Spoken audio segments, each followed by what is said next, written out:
how does it happen that from working in a factory at the age of 14 to becoming known as the woman who built Beijing? I'll give you a bit of a history of my personal life. I was born during Cultural Revolution in Beijing in China, when Beijing had only one color, which was gray, because we dressed in gray, the sky was gray, any architecture there, low-rise courtyards were all in gray bricks, so everything was gray. And the minute that China opened the door to the outside world, my mother and I moved to Hong Kong. And I was 14, that was 1980. Hong Kong was a different place than Beijing, because Hong Kong was then a British colony. And I had never seen so many colors in my life.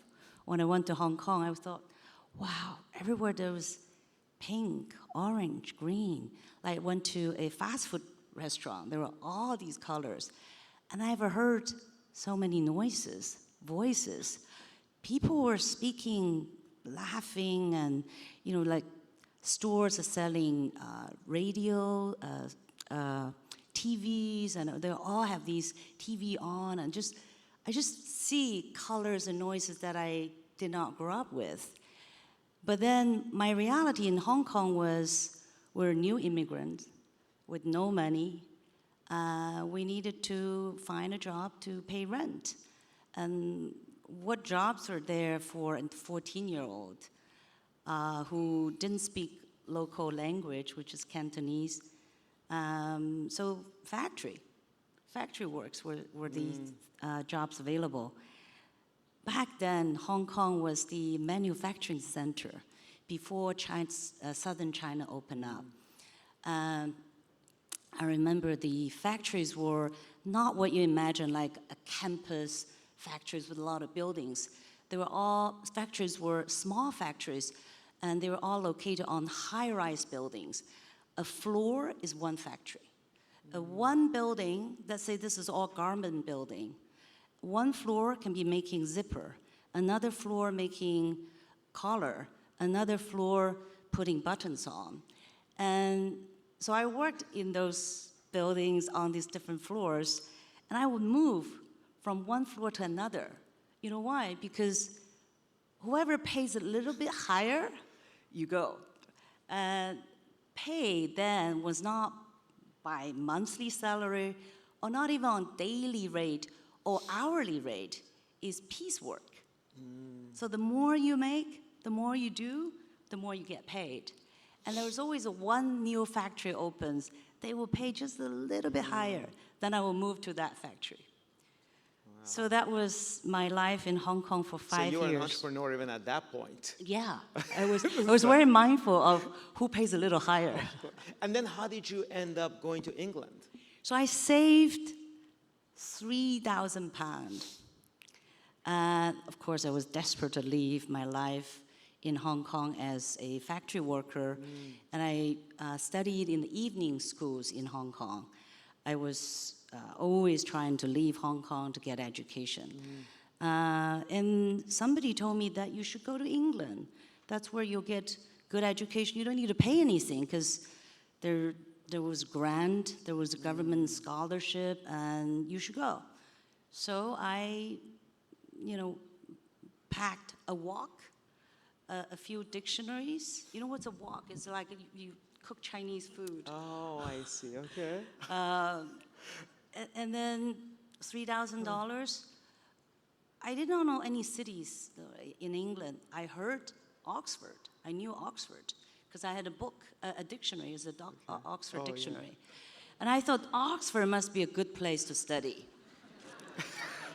So I landed in England. I had never been outside of China, outside of Hong Kong. And I got from London, from airport, I took a coach, a bus, to Oxford. And I arrived in this language, English language school. And I was probably a few days earlier than the others. So I was alone in the dorm. I was really afraid, freaked out. I sat there, started crying. Did you speak English also? No, Okay. it was a language school. I was supposed to learn language. I knew a little English because I went to evening schools in Hong Kong. I thought, oh my God, how am I going to survive in this place? But then I thought, well, I can't just sit here and cry. So then I went out on the streets. I saw one Asian face. I'd stop her. I was like, and I had just assumed she's Chinese because I had no idea that she could have been Japanese or Korean, but I didn't even think about it. I said, oh, hello, like, I'm Chinese from Hong Kong. She happened to be a Chinese from Hong Kong. Oh, wow. And I said to her, look, I'm new here. I need to go to supermarket to get some food. Can you show me where to go? And so she took me to supermarket, and I said, I don't know anybody, and can you introduce me to someone? And she said, yeah, we have an evening party. Do you want to come to join us? So that's the beginning of my life in England. Wow. By the way, you just mentioned something that surprises me. You said you couldn't tell if she was Japanese, Korean, or Chinese. As someone who's not from that part of the world, I feel like there's something wrong with me when I cannot tell the difference. So is it That normal? was something wrong with you. Okay.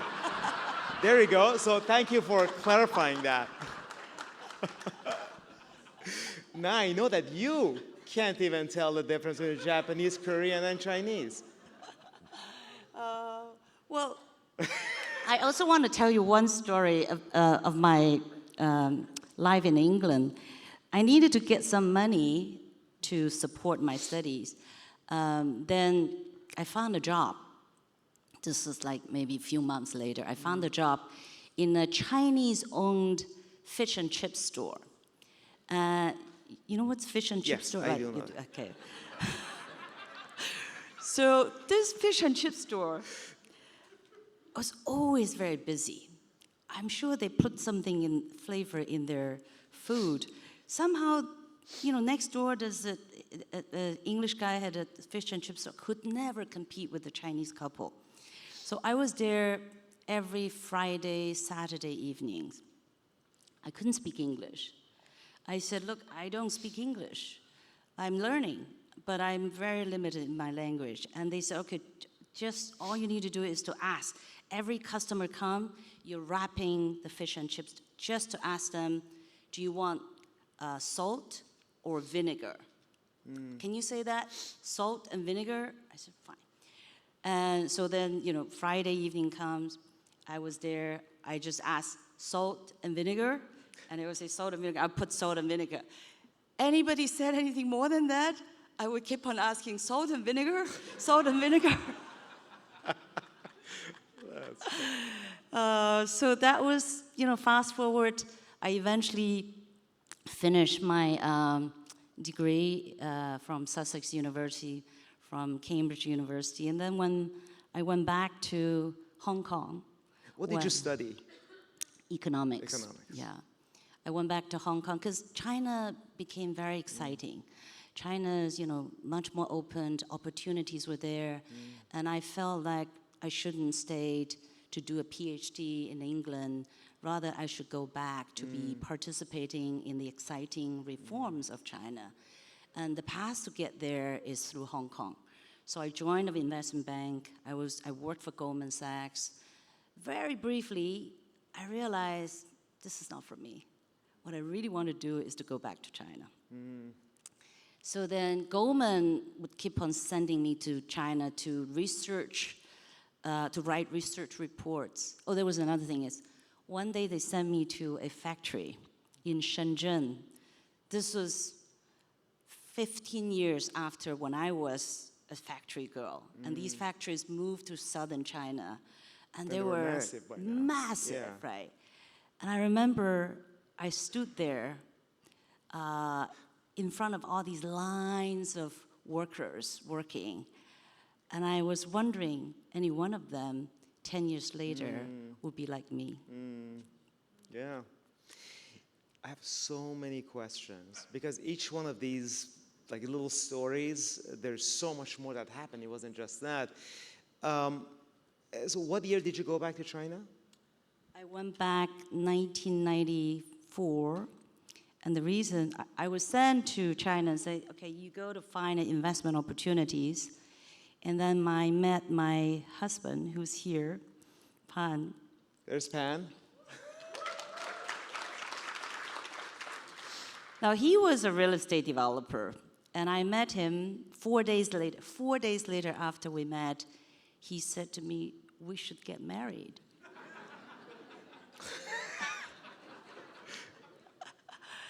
And I said, sure. Wow. And then many of my friends, my friend Yan, also standing here, Yes. said among themselves, didn't say to us, these two have nothing in common. Their marriage not gonna last for a year.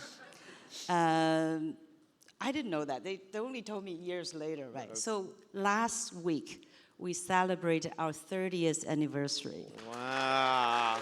Congrats. How old were the two of you at that time? I was 29, and Okay. he was 31. Got it. Got it. So how, and then in 1995, together you founded SOHO China. How do you go about building a skyscraper? Do you start like with a small skyscraper, then keep building a bigger one? I mean, how does that even happen? I cannot even fathom. So the first time I saw a construction site was when I first met Pan. He said to me, he said, oh, you got to come to see what I do. Because remember, I was a banker. And he said, we build buildings. And I was very excited, build buildings. So then he took me to see his very first development. And they were just doing the foundation. It was the biggest hole on earth I've seen. I was like, wow, this is really impressive. And then I said, what are you gonna do? And he said, I'll build this. I'll build a lot of this. And have you not seen that Beijing has just come out with a new city master plan? And we will be building in Manhattan, in Beijing. And I was thinking, this guy has never been to Manhattan. He has no idea what he's talking about. But of course, that was exactly what happened. You know, fast forward, it took probably 20, 25 years for Beijing to be built, the new Beijing to be built, even more impressive than Manhattan today, because they're just newer. And the skill set, the technologies, the designs are just much more reflective of what's available today. Yeah. You know, I think it was about 20 years ago, I went to Beijing for the first time with my brother, and we stayed at Intercontinental Hotel. And Old one. What's that? That was the old one. That was the old one, exactly. And I had breakfast with someone that you know, Elika Mahoney. And I told Elika, I said that impressive, complex across the street called SOHO China, I thought it was an amazing project, amazing buildings. She said, oh yeah, I know them. I know the husband and wife. And she told me a little bit about the two of you. And that always stuck with me. And, it was wonderful to finally meet you both after so many years. I guess the question I have is, what drove you guys to not just build, but build iconic buildings? Well, we were always very mindful that it's a privilege to build, because anything you build is going to last longer than your life. And so when we look around, I just remember going to see different cities, right?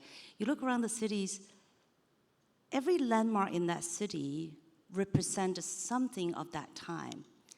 Like, you go to China, if you probably went to the Great Wall, right? Yeah. It was built for a different reason. It was built for defense. And if you go to Paris, you go to visit the Eiffel Tower, it was built for the Expo. But because it was built with such excellency and of and represent then the time. And years later, hundreds of years later, or 1,000 years later, it became a history of the city. And so we were very mindful that everything that we build would contribute to be part of the history of the city. When you took the company public, and that was, of course, both a massive development for the company, but also for the two of you. And also particularly, I think, in your case, as a woman entrepreneur in China, how did that change things? And also, it is difficult enough to be husband and wife, and also running a company together, a public company together. Just help us understand all of that. Well, remember, I was a banker, so it was always, when we started the company, I was always thinking, one day, this company needs to go public. And who did we go to? The investment bank was Goldman Sachs, right? I tried earlier, 2003, and failed. So I called Goldman. I said, look, I got this company and it's doing very well, and would you consider taking us public? And they said, sure. And so they came, and the Hong Kong team came. We're very excited, and we thought this is a done deal.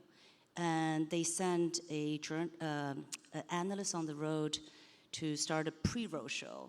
And she came back and told us, there's no market. Nobody wanted your company. I was like, what? I said, not only nobody wanted your company, in fact, our investment committee in New York didn't even approve it. They said, this business model of pre-selling property is speculative, and we can't see a sustaining business. And we can't recommend this to our investors in the US or globally. So that failed. And I remember thinking, oh God, this is terrible. So we continued to build the company. Then 2007, so how many, 4 years later, just when 2006, I remember Beijing was hosting the Olympic and put in a lot of money to build the infrastructure. New airport, new roads, new buildings. And I thought, assets in this city is appreciating with all these infrastructure being built. There's got to be a time to take this company public again. So I went back to Goldman Sachs. And they said, okay, this time you're more ready. And we worked on this for 6 months, still was not successful. And I was like, we're cursed. This is something wrong, right? What is wrong with this? And I remember I worked on this for 6 months, and I thought, okay, this is not happening. And I went away for summer vacation just to clear my mind. And there I was thinking, maybe I did not introduce competition enough to this. Maybe I was worshiping Goldman Sachs too much. So I went back. I called another bank, UBS. I said, I have a company that needs to go public. Do you have interest to be a book runner? They were like, sure. Do you want us? I thought you've already signed with Goldman. I said, no, nothing is signed. So they came in. They gave a very different strategy. That changed everything. Wow. And all that waiting actually only waited until the best timing.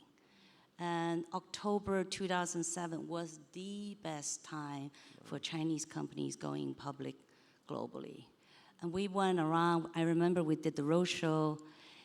Do you know how much oversubscribed was this IPO? 100, I checked it this morning, 170 times. Wow. It's unbelievable. Yeah, so that's how we were able to raise $1.9 billion. Of course, we thought that was great. Yeah. And then Beijing hosted the Olympic.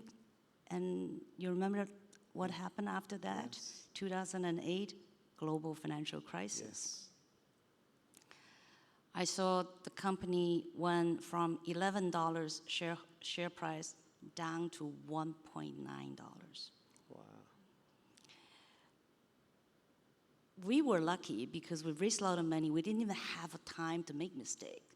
And then the market crashed. And so then my husband and I, we decided, you know what we should do is we should expand to another city, Shanghai. We were not in Shanghai.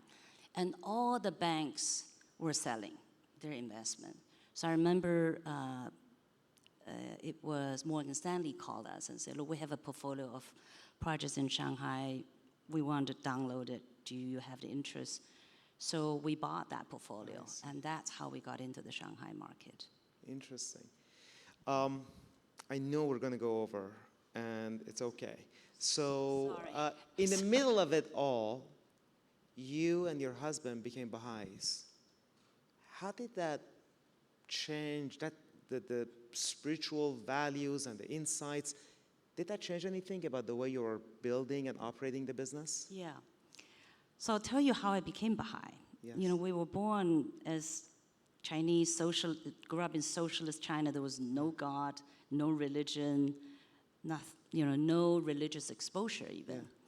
Yeah. And being a husband and wife running the company, you have tons of challenging moments, right? Whatever the challenge you have in the office, it continues at home. Right. Whatever the challenges you have at home, it continues in the office. They're just never ending. And at one point, the marriage was about to break. And I went to my dear friend who's here, Karen. Are you there? Yeah. There she is. So I went to my friend Karen, and I told her all these problems that I have in my marriage. And she said, we should pray. Pray? I've never prayed in my life. What does pray to do with this? And she said something to me I never forget.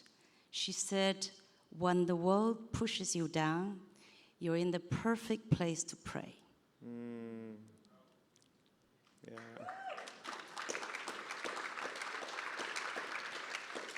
So Karen took me to pray. We did 500 times removal of difficulties. And that's how he saved the marriage. Took a lot of prayers. A lot of prayers. All right. Just one thing I was going to mention, that one thing I heard about your company from another friend who was a board member in SOHO China. He once told me that, I guess often before starting your board meetings, you would go to a rooftop and you would say prayers. And I always loved that image of, here's this massive skyscraper in Beijing, and there are people on top of this place saying prayers before their board meting. Did that actually happen? Yeah. No, this was Ramin Khadam, who was on our board, a dear friend. All my Baha'i friends taught us the faith. And of course, once we became Baha'is, we have the protection of Baha'u'llah. And everything that we do, we start with a prayer. And we know in that prayer, we get protection from Baha'u'llah. We get guidance from Baha'u'llah. So that's how we were able to avoid a lot of the mistakes that we would have made. And that's why every board meeting started with a prayer. I love that image. So we're gonna, I want to talk for like 4 minutes with you about Xin 2.0.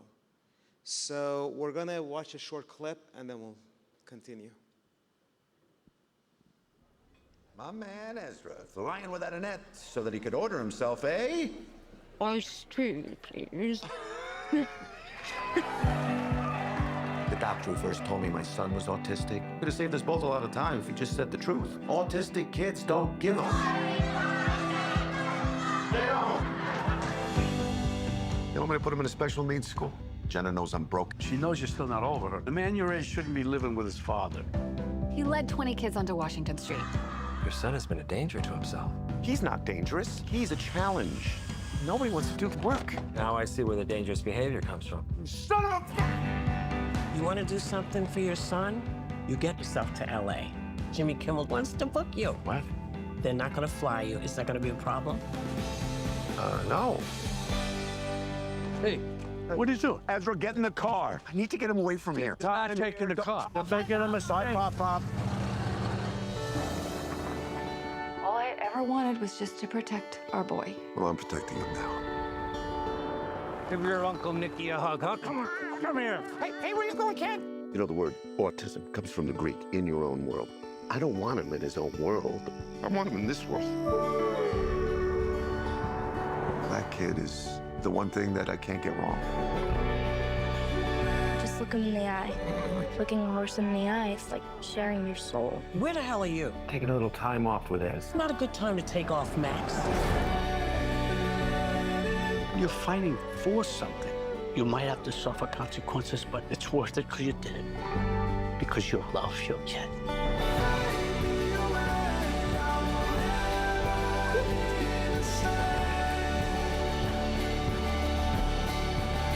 A dad's job is to take his son down the field. And if he gets tackled, all that dad wants is for that kid to pick up the ball and to take it the rest of the way.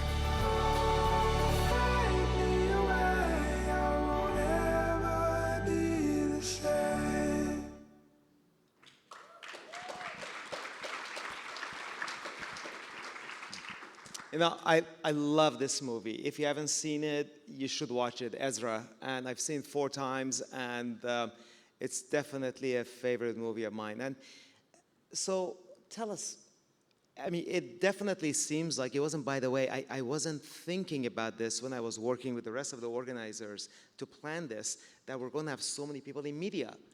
And it turned out that we definitely have a significant presence from those who are making a change and trying to introduce new ways of bringing about content at this conference, present at this conference. So why did you get involved? Why did you decide to start a production company? Well, fast forward from China, the last few years we've relocated to New York. We continue to build buildings. But also, I'm in a new country, and I wanted to do something new. And I'm also at the stage of my life that I feel where what I really want to do is something even more meaningful than building buildings.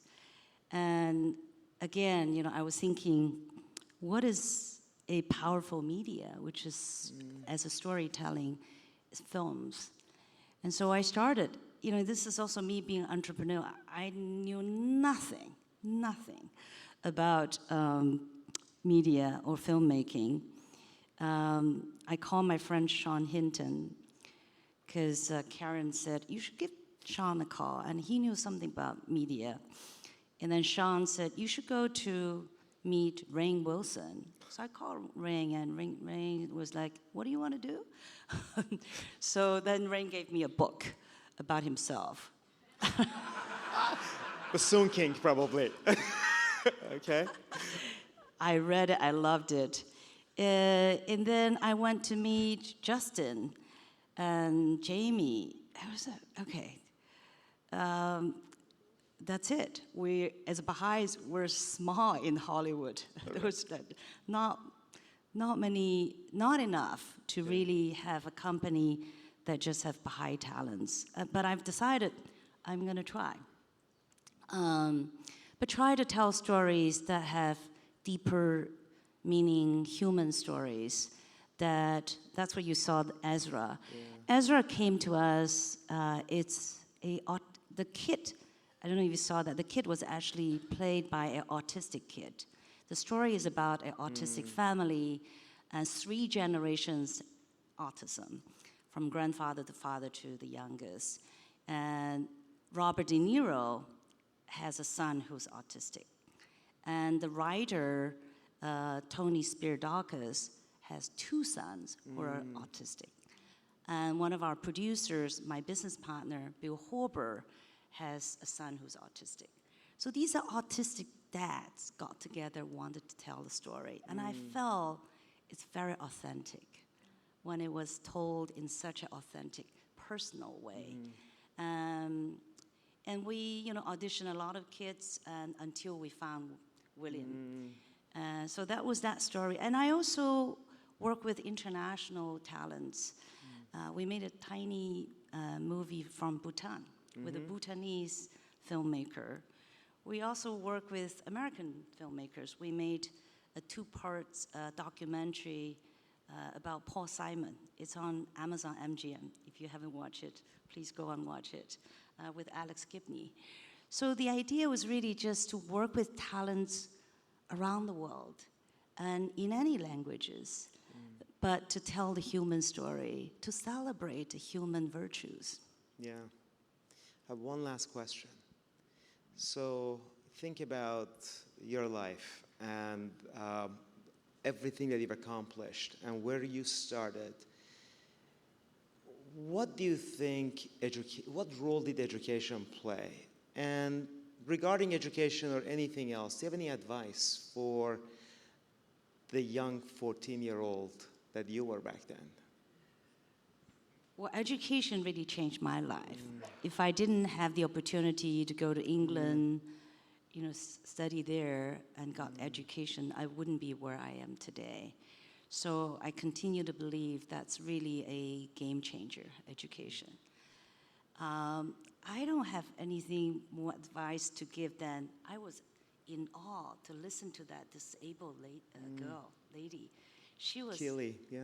She was amazing to see that a girl with disability had that much dream and wanted to change and wanted to create.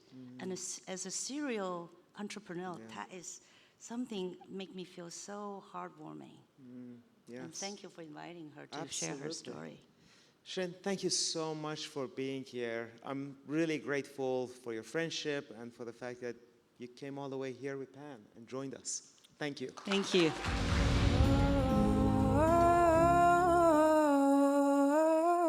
Think of sharing what you know.